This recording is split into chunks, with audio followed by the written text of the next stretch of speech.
तो हम Gauss law के नेक्स्ट केस में रीड करेंगे। जब हमारे पास कोई भी इनफाइनाइट प्लेन शीट है और उस इनफाइनाइट शीट पर कोई भी डिस्ट्रीब्यूशन चार्ज पॉजिटिव है और उसके बोथ साइड हमने क्या देखा कि एक सिलेंड्रिकल होल दे दिया।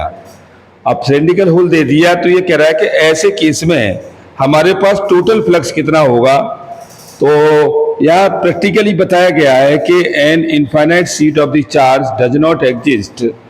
These results are correct for real sheet if the point under the consideration are not near the edge and distance from the sheet are small compared to the dimension of the sheet.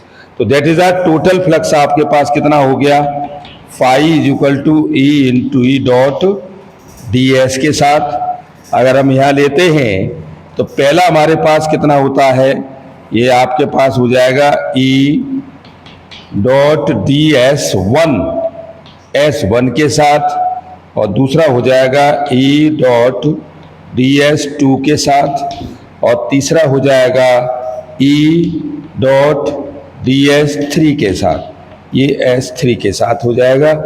अब यह हम देख रहे हैं कि ये हमारे पास इसमें थीटा की वैल्यू 0 डिग्री, इसमें थीटा की वैल्यू आपकी 90 डिग्री और थीटा की वैल्यू फिर बोथ साइड इन 0 डिग्री।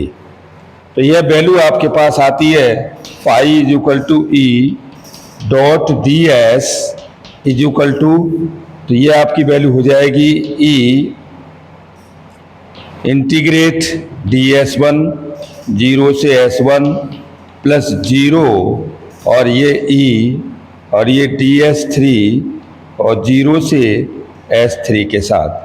तो हम इसे आप कैलकुलेट करेंगे तो फाई इज इक्वल टू ये हो गया E S one plus E S three के साथ और यहाँ एस वन एस टू और एस थ्री बराबर है। तो ये वैल्यू आपकी हो जाएगी कितनी, 2e एस के साथ और चार्ज की वैल्यू हमारे पास कितनी होती है Q अपॉन और ये epsilon not is equal to 2 into S के साथ और सीट का डिस्ट्रीब्यूशन चार्ज होता है सिग्मा इंटू डी एस, तो आप Q is equal to sigma into S भी कह सकते हो।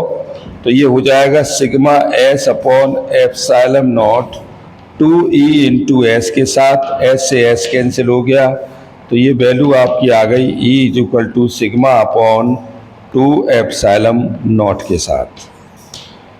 Okay, thank you very much.